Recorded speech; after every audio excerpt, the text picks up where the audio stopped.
move on and again introduce dear friends who are bringing forward three important networks and cross-pollinate the knowledge that's been accumulated within these three networks forward. G100 is really getting stronger and stronger network of global projects that really are trying to make a difference globally towards peace, towards collaboration, and towards co-creation. And Mar is a prime example, one of the G100 most vibrant notes. And I'm really glad that she's with us today. She will present her sessions that will bring forward during the year. So I suggest, Mar, that you just go ahead and the floor is yours. I would invite the audience at the end also to comment and to come forward with additional questions and comments regarding what you're going to hear now from three additional co-shapers of the Year of Leadership Challenge. Thanks a lot. Mar, the floor is yours. Thanks so much, Violeta, and thanks so much for caring for others and caring for us. You are, I have no doubt of that you are a charismatic leader, a type of leadership that is not quite common. We are moving from that kind of leadership, but also we need this charisma to join. Because if we do not believe, we don't trust. And if we don't trust, we cannot work. And many initiatives, I am absolutely convinced that they fail because they work without believing and without trusting. And you trust on the people. You trust in me, and you trust, and I trust on the rest. So you spread with that charisma, do the rest to build that environment of trusting and empathy. And that's a challenge. And that is part of what is leadership. But now we are moving to another kind of leadership.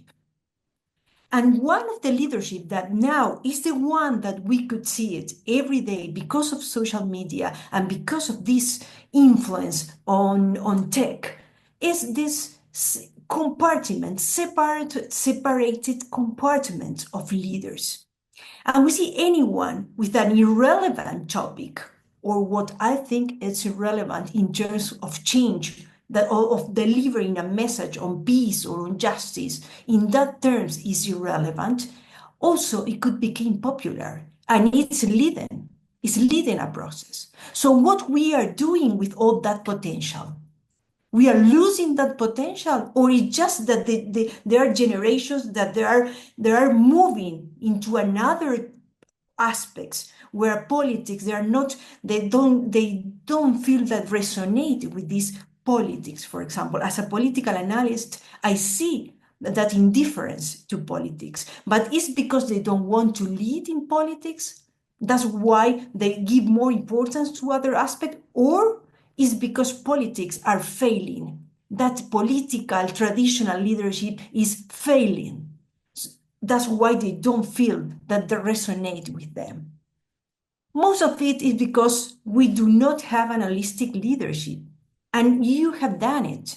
When you bring all of us with different skills, different attitudes, because it's also a matter of attitude to change. This emotional aspect that we are constantly coming back with that. This is here. We are all different. And also there is, for me, is a sign that you put it all in a line. So a political analyst, a politician, a philosopher, as Ravi, all together, and we build, we're moving beyond. We don't know what is coming, but we move on. So we are ready. And we need to make sure we lead that change to make others change as well and enter in that traditional place where there is place for everyone, but everyone, we give them the capacity to maximize their potential. And I would like to give you an example, kombucha. Kombucha, this drink, this very old drink that is kombucha, that came from China. And only, let's say, 10 years ago, it became a billion, more than 1 billion market.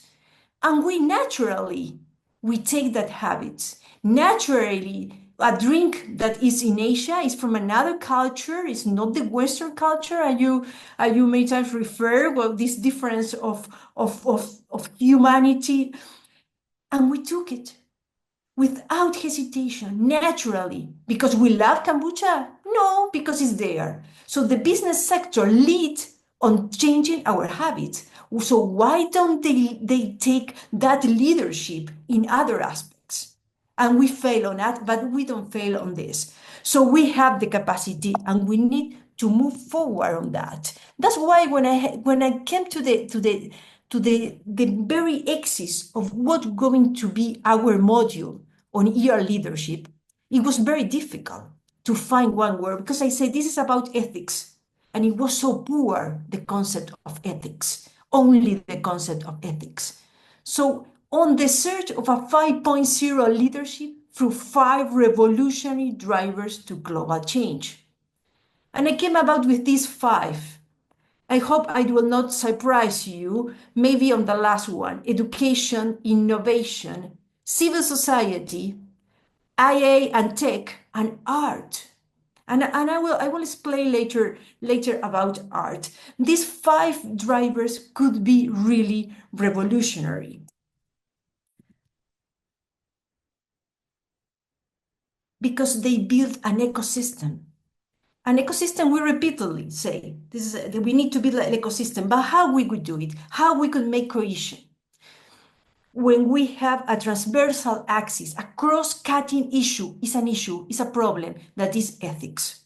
Everything starts with ethics, ends with ethics, but we need to reform each of these concepts. Innovation. All the public institutions, all the global institutions, European Commission, United Nations, business sector, they talk about innovation. Most of the time, 80% of the time, is referred to technology. So means conservative organization that introduce technology. So voila, we have innovation, we have innovate. No, we don't have innovate. First of all, we need to reform. If not, the technology that enters in an organization that is not prepared for it. So the technology you go behind the technology as not inserted. So that is what is not positive, and that's why we have a problem of ethics. Then we have education. Again, the same. We have tech. That's why I place it in the middle, because it's determine the rest of this issue, of these pillars. I would rather say education. We need to be training to be innovative. It's not just a matter of having creative ideas. If we don't put it in practice, we cannot build an ecosystem. And there is where they came leadership. And then education for the future generation. What is the place that we give them for that? And we always say that we give them, because they are not claiming for a place. You see that? This is very frustrating, because that is the world we are living to them. So they have to claim for it. However, they don't care about this.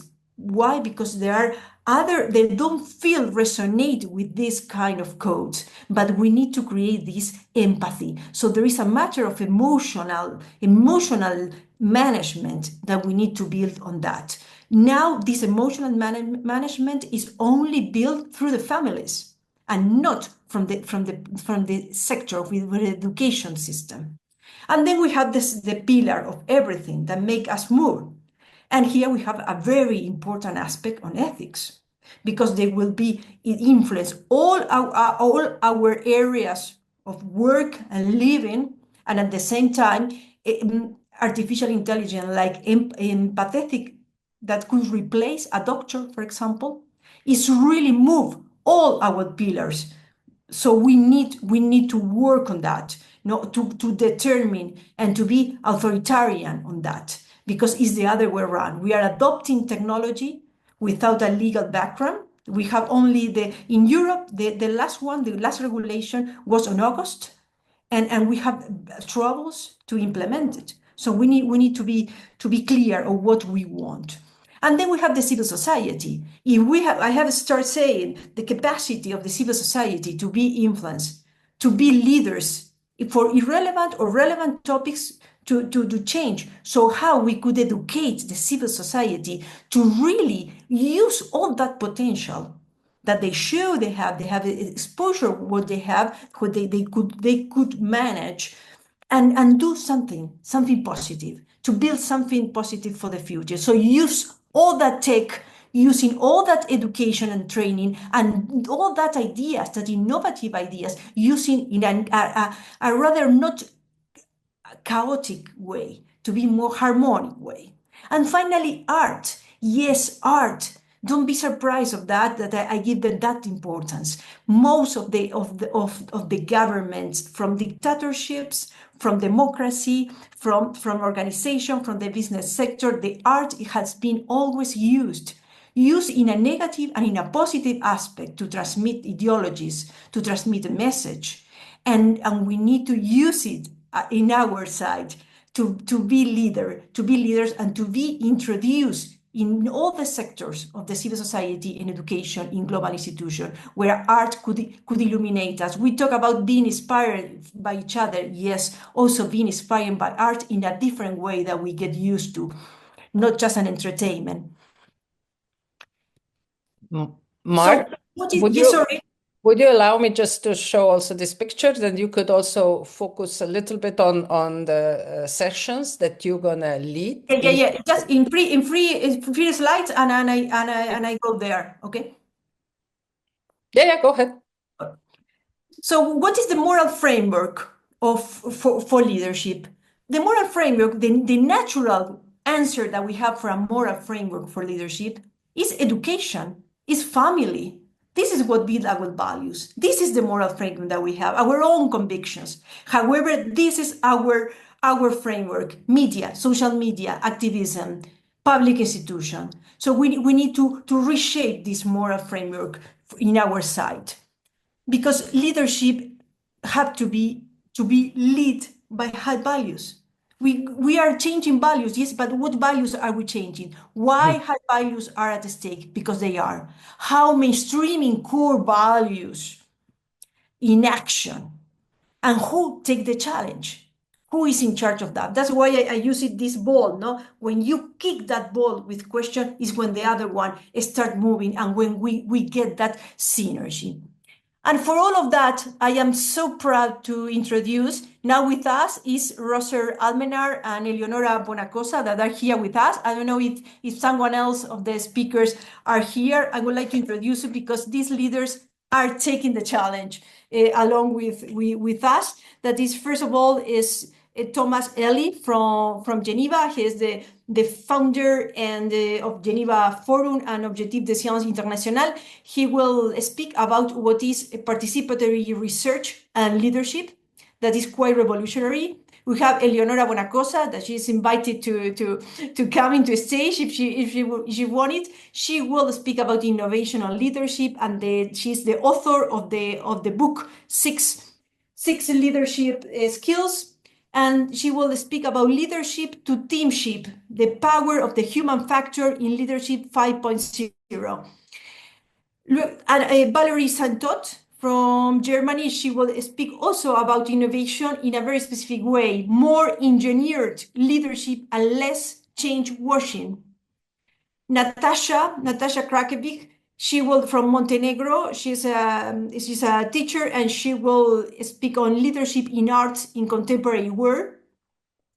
Roser Almenar, she is the youngest of our speakers, and we thought it was very important to have her. She's the Secretary General of ITU, International Telecommunication Union, and she will speak about empowering the future, my journey as an ITU youth advisor in tech leadership. And also we have Veronica Silva from Chile in education. She will speak on what is leadership and the new technologies. So my last slide is an invitation like the same as Yves Klein invented a new color because of the combination of texture and material, this blue clay.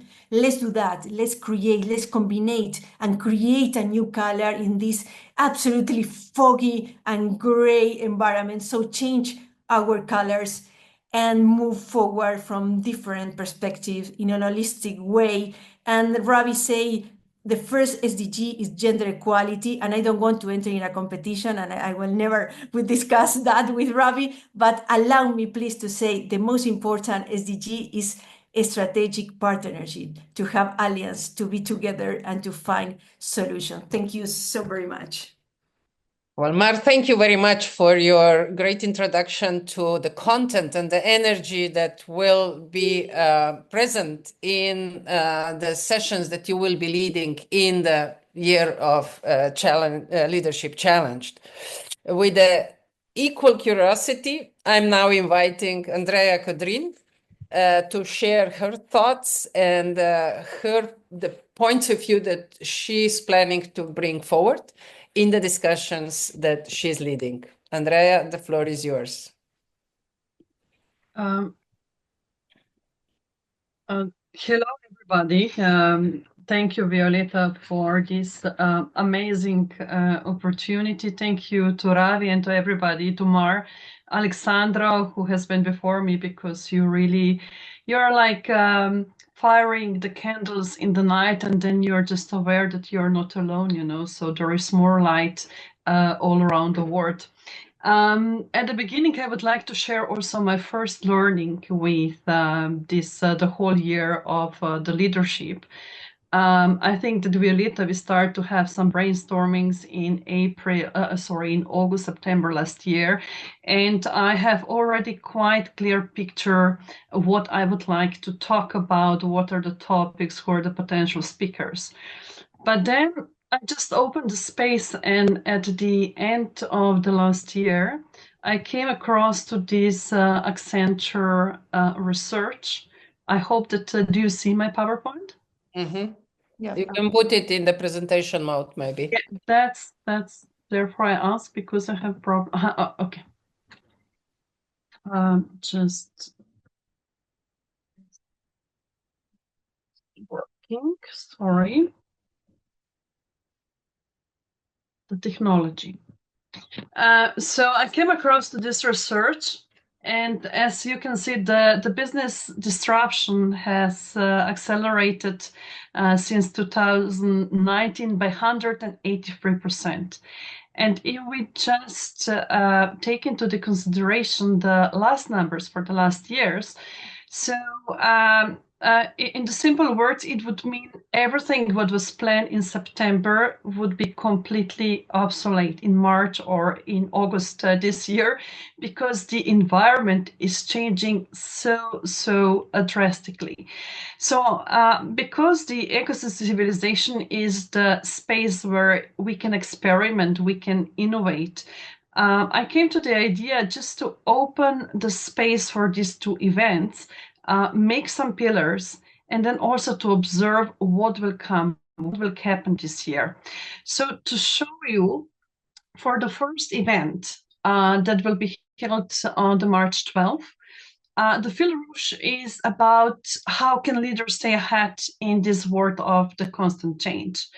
And here I'm not referring only to this absolute ultimative goal, that is this new leadership and the new leadership mindset, but also how we can survive and thrive on the journey towards them, because at the end we need to pay the bills, the companies need to have positive results, we need to gain the revenues to pay the salaries. So how to thrive and how to survive on this journey towards what it's our aspiration, so this new leadership.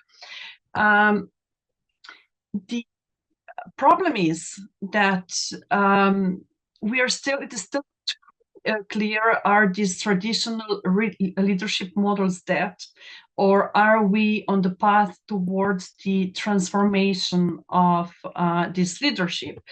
So one of the pillars that will support our discussion in March is around the questions about what is the post-hierarchical leadership?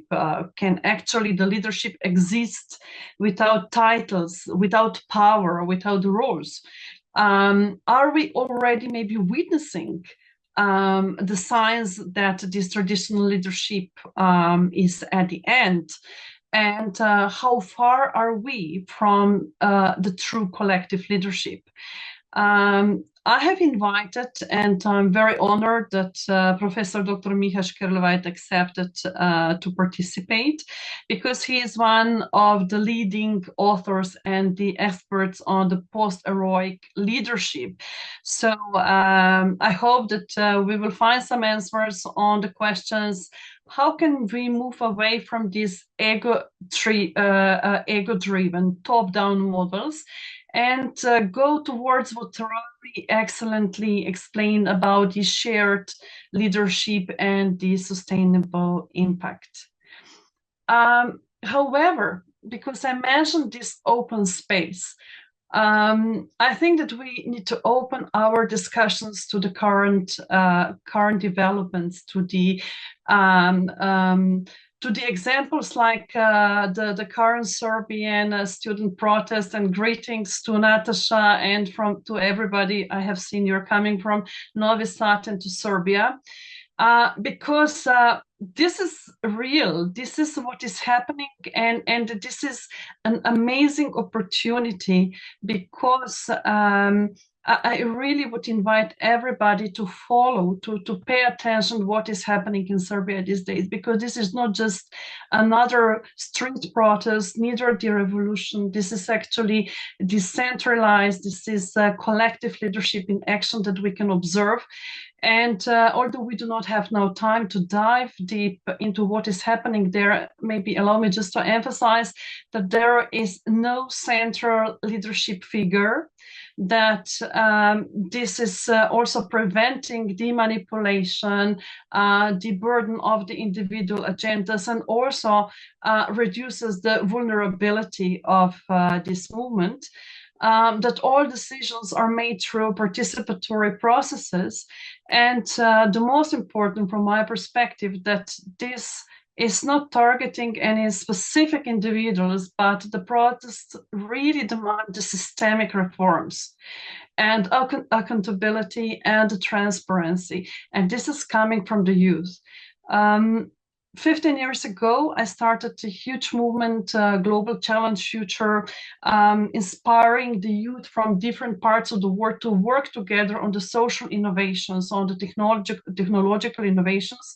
And after 5 years, I gave the governance and the leadership to the youth themselves. Slightly, I was disappointed, because the youth that time, maybe it was the idea at the time, but they still waited for the vision, for the suggestions, and even for the leadership from somebody not among the youth, but let's say from our generation. But what we are now observing in Serbia is completely different. This is really coming from the youth, and I think we can really learn and discuss in March more about that. Now, regarding the second event that will be at the end of August, and this will be after Leos and after Mars, multiple events. I think that we need to build on the discussions, on the findings that will happen during those events. But in general, I wanted, as the pillar for this discussion, to go towards 3 essential areas. About these essential qualities, skills, competences, and the strategies that the leaders need. Secondly, in complete alignment with what Ravi also said about the moral, ethical foundations and the wisdom necessary for this fostering self-organizing leadership. Maybe to just add that there is a huge space to learn also from the ancient wisdoms, and of course what Alexandra said, from natural intelligence. More and more we try to do and try to reinvent something that we have excellent examples in the nature, and maybe we just need to transfer that to the leadership as well. And the third area about the balance, how to balance the data-driven decision-making and the human connection. Because, at the beginning, the leadership was that the people follow the leaders. And now with all these layers of the technology, there is the disconnection between all these layers. And I hope that we will discuss how to assure this human people-centered approach while still stewarding the ecosystems that integrate the human, the environment, and the technological dimension. Because without that, we cannot live and neither to work anymore. So I also hope that we will be able to present the latest analytics regarding the current state of the sustainable and resilient leadership based on the results of the quantum diagnostics that we are doing all over the world. And this year, I must say that the results on the mental health, which is the main topic of the Ecocivilisation, we are noticing a huge deterioration of the results, in particular in Europe. So I don't know where this will lead, but something is happening and the people are more and more exhausted on the brink of the burnout. Now, the final speakers lineup will come in June and July, but as Professor Skerlewaj was a pillar for the first, here I invited the G100 and the Wing and the founder of the IUU, Sonja Klopčić, that I have seen that she's also with us today, and of course some other influential voices, to discuss how and what is needed to support this new leadership, either individual, either collective. But last but the most important, I do encourage everybody that is here today to join this discussion even before, share the insights, share the latest developments, and come with the new and the relevant cases that what is happening all around the world, from the tiny events like now in Croatia, that the consumers are blocking the market chains and they're not purchasing, they're not going to the malls and to the supermarkets on Fridays. And we know that because this is our neighbor country, but similar cases are all around the world, as Ravi also mentioned in his introductory speech. And I think that we need to be aware and be informed, because as I said at the beginning, these little lights, but when you put the lights together, I don't want a fire, but I really would like to have that everything is bright and shine, and that we can really move towards what is sustainable, not only for us, but also for the planet. So looking forward to join you and to discuss with you on these events. Thank you. Andreja, thank you very much for this inspiring introduction of your parts. So just for the sake of argument, I'd like to show this picture again. So these sessions will be intertwining, supporting each other, and of course, following some sort of rhythm on a monthly basis. Now I would like to invite to the word, last but not least, of the co-organizers of this year of Leadership Challenge, Lev Gordon. He also has some inspiring story to share. Lev, the floor. Thank you, Violeta. Thank you, Violeta. Well, actually, I am the least in many different senses, but it's also good to be the last. And I will share a few slides, and please give me some guidance. Do I have 3, 5, 7 minutes to share some of those ideas? Violeta, I'm sorry, you're on mute. Go ahead, use 10 to 15 minutes, because you're the last speaker, and I only have one or two more announcements to make. Please go ahead. Again, thank you everyone who is attending our conversation today, everybody who will be listening maybe to the recording of it, greetings from cold winter sort of season in the Pacific Northwest. I'm on the border between US and Canada, and it's really snowy, icy. And yesterday, one of the small kids at the playground threw like a snowball, which was very icy, into my daughter's, forehead. And so we meet those issues of conflict and families and connection and collaboration every day in our daily life.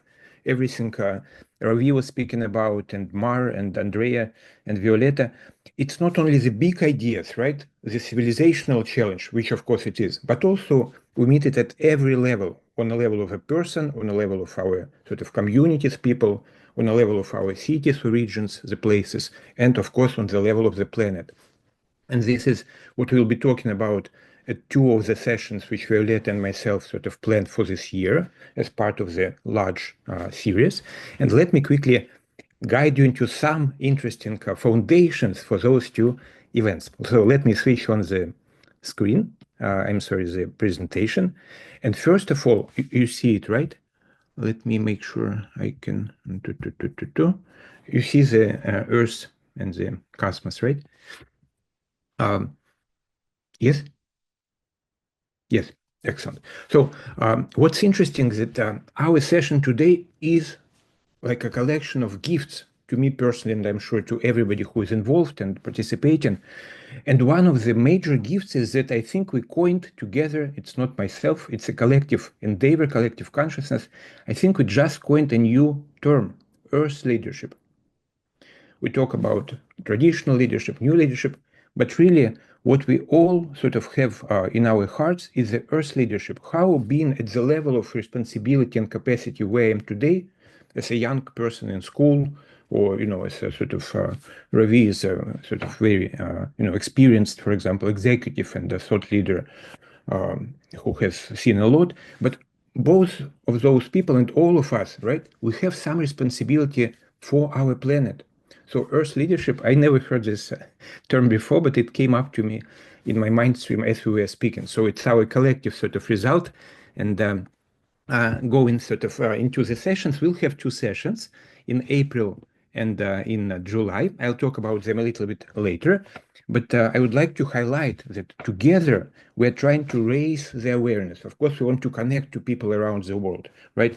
To those whom we know, but also to those whom we haven't met before, because without the connection, there is no influence, there is no leadership, there is no followership. So raising the awareness is critically important, and supporting each other is a big part of it. We cannot do it, on our own. It will be just a small series of small talks, which will not affect much. But if we connect, communicate, and mutually support each other, this will have a much stronger impact. We challenge the concepts, go beyond imagine and practice. And I'll talk a little bit about what kind of practices we will be discussing at those two workshops. But I would like to also connect to what Ravi, Mar, and Andreja have been speaking about. Ravi spoke about caring capacity first. Then he spoke about collective capacity. Then about absorption capacity, wisdom capacity, and leadership capacity, right? All those are elements of what we're trying to not only explore, but also share and instill and inspire other people to, learn on this journey. And when Mar spoke, I heard that she's speaking about innovation capacity, learning capacity, and creative capacity. And those are very, very important foundations for what we all are trying to achieve. And then Andreja joined in, right, the conversation. And the first one was the change capacity. How do we change? How do we work with change? But then how do we continue to thrive? Because I'm sure either all of us or most of us have been, in this burnout cycle when we try to save the world, but we don't, remember about our own needs or the needs of our children or parents or friends, etc. And also she mentioned the intergenerational capacity, how we, have this dialogue between the young people and the sort of quote unquote wiser, or at least older generation. So I'm here as one of the co-founders of the Living Cities Earth. It's a global initiative which we started about 2.5 years ago, and it has now about 120 co-founders from 30 plus countries.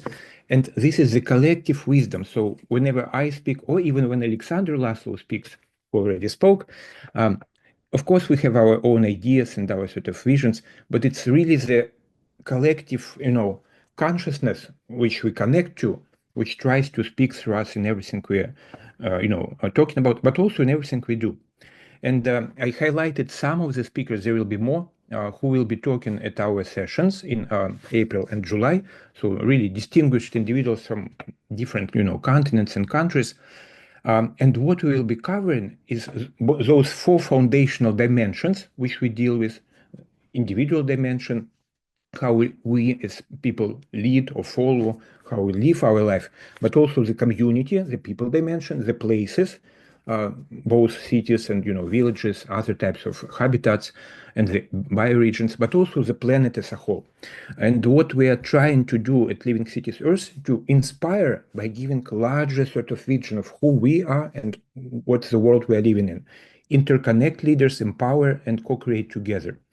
I will not talk about much Living Cities Earth today, but it's important to really provide the foundation as to why we tackle the topic of leadership. And when Violetta and myself, we have both, of course, very sort of mutually supportive relationship, but also internally, at least, I'm afraid to speak it out. But sometimes when Violetta speaks something, I think, no. For example, the fact that we need to challenge leadership. Well, I've been challenging this leadership for 25 or 30 years. I mean, the traditional model. Not even me, but all the people with whom I've been working. So to me, it seems like a very old idea. But then I think, no, it's old idea to some of us. But now we need to bring it on a really massive sort of global scale. And Living Cities Earth is sort of the largest integral city development community on Earth. Very young, right? We are starting to do everything we, aspire, for. And our vision is very simple: 10,000 living cities. That's according to statistics, how many cities, official cities, are on the planet. There are 4 million villages, but 10,000 cities. So 10,000 living cities and one living planet. That's basically Ecocivilisation.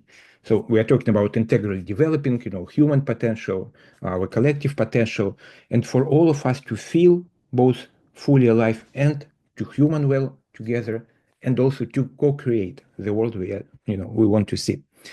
And this is the reason why, despite being an introvert and I'm not so much into the conferences, so when Violetta asked, Lev, would you like to sort of lead or put together those two workshops or sessions?